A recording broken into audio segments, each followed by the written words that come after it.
తెలుగు రాష్ట్రాల మాదిగలు 30 సంవత్సరాలుగా చేస్తున్న పోరాటం విజయవంతమైంది. భారత ప్రధాన న్యాయమూర్తితో సహా 7 న్యాయమూర్తుల సుప్రీంకోర్టు రాజ్యాంగ ధర్మాసనం గురువారం ఉదయం ఇచ్చిన చారిత్రాత్మక తీర్పుతో షెడ్యూల్డ్ కులాల తెగల రిజర్వేషన్ల వర్గీకరణపై బిగుసుకున్న పీఠముడి విడిపోయింది. మాదిగ రిజర్వేషన్ పోరాట సమితి చేసిన పోరాటం మాత్రమే కాదు, దేశవ్యాప్తంగా వివిధ రాష్ట్రాల్లో తలెత్తిన ఇవే మోస్తారు డిమాండ్లు, జరిగిన జనాందోళనలు అన్నీ ఈ తీర్పుతో ఒక కీలకమైన విజయం సాధించాయి. ఇప్పుడిక రాష్ట్రాలు వాటి సొంత పరిస్థితులను బట్టి ఎస్సీ, ఎస్టీ తెగల రిజర్వేషన్లలో ఉపవిభజన చేయవచ్చు. కాకపోతే యథేచ్ఛగా ఇష్టాలను బట్టి కాకుండా వాస్తవమైన లెక్కించదగిన సమాచారం ఆధారంగా మాత్రమే ఉపవిభజన జరగాలని సుప్రీంకోర్టు స్పష్టంగా చెప్పింది. ఈ తీర్పులో మరో ముఖ్యమైన అంశం షెడ్యూల్డ్ కులాలు తెగల రిజర్వేషన్లలో క్రిమీలేయర్ ప్రాతిపదికను అమలు చేయాలన్న ఆదేశం. రిజర్వేషన్లు అర్హులకే అందాలన్న విలువకు అనుగుణమైనది ఈ క్రిమీలేయర్ పరిగణన. షెడ్యూల్డ్ తెగల రిజర్వేషన్ల వర్గీకరణకు కూడా దారి సుగమం చేస్తున్న ఈ తీర్పు వల్ల అనేక రాష్ట్రాలలో కొత్త ఆకాంక్షలు, ఆందోళనలు వ్యక్తం కావచ్చు. న్యాయ వివాదం వల్లనే వర్గీకరణ అంశం స్తంభించిపోవడం నిజమే, కాని ఇది కేవలం లిటిగేషన్ మాత్రమే కాదు. దీని వెనుక ఎంతో ప్రజా పోరాట చరిత్ర ఉంది. వర్గీకరణ లేకపోవటం వల్ల తమకు జరుగుతున్న అన్యాయాన్ని తెలుగు రాష్ట్రాల మాదిగ సమాజం ఎలుగెత్తి చాటిన తర్వాత ఆ స్పందనను చూసి చంద్రబాబు నాయుడు ముఖ్యమంత్రిగా ఉన్న ఉమ్మడి ఆంధ్రప్రదేశ్ రాష్ట్రంలో చట్టం చేసి దాని ప్రకారం రిజర్వేషన్లను కొంతకాలం అమలు చేశారు కూడా.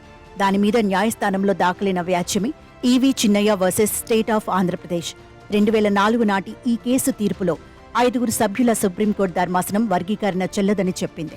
రాజ్యాంగంలోని 341 అధికరణ షెడ్యూల్డ్ కులాల తెగల జాబితా నిర్ణయాన్ని రాష్ట్రపతికి దాఖలు పరిచిందని, దాన్ని రాష్ట్రాలు ఉల్లంఘించలేవని ఆ తీర్పు సారాంశం. ప్రస్తుతం పంజాబ్ ప్రభుత్వం వేసిన వ్యాజ్యం మీద ఇచ్చిన తీర్పులో ఈ 2004 నాటి తీర్పునే తప్పుపట్టారు. వర్గీకరణ అన్నది జాబితాను సవరించటం కాదని, అణగారిన తరగతులు ఏకరూప తరగతులు కావని, వాటిలోనూ అంతరాలు ఉంటాయని, ఏ రకంగానూ వర్గీకరణ రాజ్యాంగ నియమాలను ఉల్లంఘించినట్టు కాదని చెబుతూ షెడ్యూల్డ్ కులాలు తెగల రిజర్వేషన్లలో రాష్ట్రాలు ఉపవిభజన చేసుకోవచ్చునని చెప్పింది. చిన్నయ్య కేసులో ఇచ్చిన తీర్పుతో విభేదిస్తున్నామని, ఆ కేసులో 5 సభ్యుల బెంచి 2020లోనే అభిప్రాయపడడంతో ఈ వ్యాజ్యాన్ని 7 సభ్యుల బెంచ్కి నివేదించారు.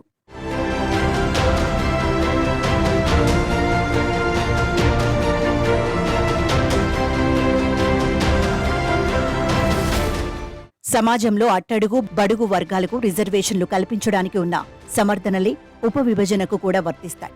మందకృష్ణ మాదిగ చెప్పినట్టు వర్గీకరణ అన్నది దోపిడీ, పీడనలకు సంబంధించింది కాదు, అసమానతలకు సంబంధించినది.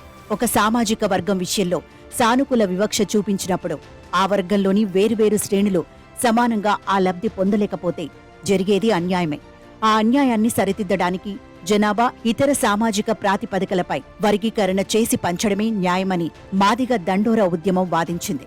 వివిధ రాజకీయ పక్షాలు, ప్రజాస్వామిక వాదులు, పౌర సమాజం అంతా మాదిగ ఉద్యమానికి సానుభూతిగా నిలిచారు.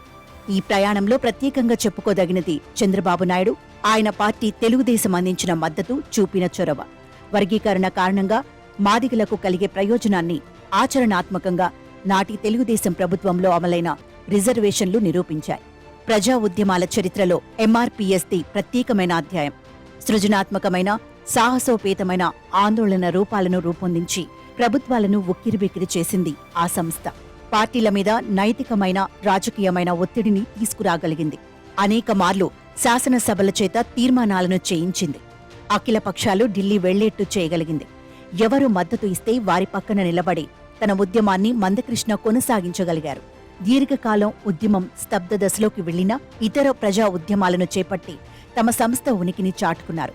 2 తెలుగు రాష్ట్రాలు సుప్రీంకోర్టు తీర్పుకు అనుగుణంగా వర్గీకరణ చేపడతామని ముందుకు రావడం హర్షణీయం. ఈ కేసులో పిటిషనర్లుగా అనేక రాష్ట్ర ప్రభుత్వాలు ఉన్నాయి. అవి అన్నీ వెంటనే నిర్ణయాలు తీసుకునే అవకాశం ఉంది. కేంద్ర ప్రభుత్వం తీసుకోవాల్సిన చర్యలేవీ లేవు. కానీ బీజేపీ అధికారంలో ఉన్న రాష్ట్రాలలో నిర్ణయాలు ఎట్లా ఉంటాయో చూడవలసి ఉంది. ఏది ఏమైనా వివక్షితులతో అంతర్గత వివక్ష ఉండరాదని సహజ సూత్రం నెగ్గింది. ఈ ఉద్యమం వల్ల దళిత ఉద్యమంలో కొన్ని పొరపచ్చాలు, అనైక్యత ఏర్పడిందని బాధపడిన వారున్నారు. ఇప్పుడు ఈ తీర్పు తర్వాత అంతా వాస్తవాన్ని అంగీకరిస్తారని, బలశాలి అయిన సమిష్టి దళిత సమాజంగా రూపొందుతారని ఆశించవచ్చు.